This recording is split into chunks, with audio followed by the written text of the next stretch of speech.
Hey everybody, in this video we will be talking about this Python library called PyQt, which is a library that is used to make GUI applications in Python. So this library, as the name suggests, is based on Qt components, which is an open source GUI toolkit, and PyQt is a upper level abstract Python implementation of that. So to install PyQt, we have to execute this pip install command in your command prompt or terminal. So let me just do that. So as I've already installed it, so that's it.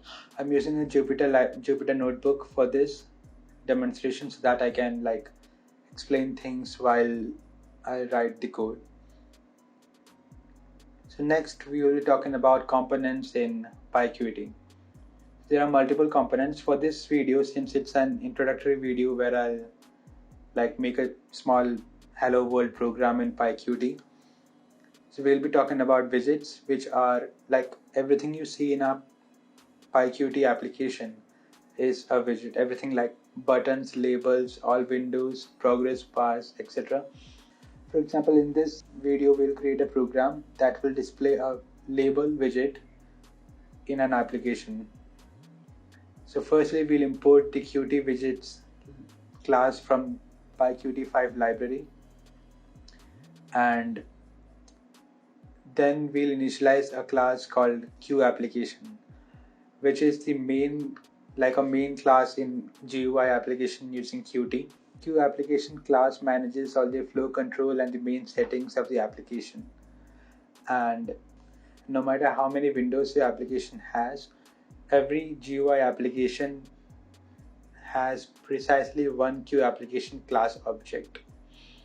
So this class takes an argument, which is a list of all the command line arguments that we will pass to the application. For this video we will not be using any command line arguments, so I'll just pass an empty list here and save this object in app variable. Then we'll use this QLabel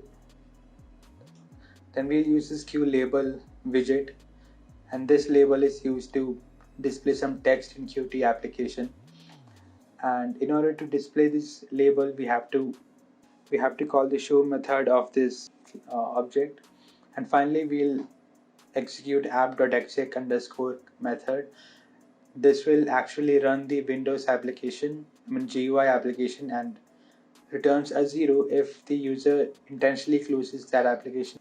If the application is closed due to some interrupt like a runtime exception, then this command will return a 1. So let me just run everything. We will not be able to see any result until we execute this command. So I'm just running all this. Now if I run this command, a new pop-up will show in this window, showing a small hello world written in it. That's it, this small thing. So right now it's just this.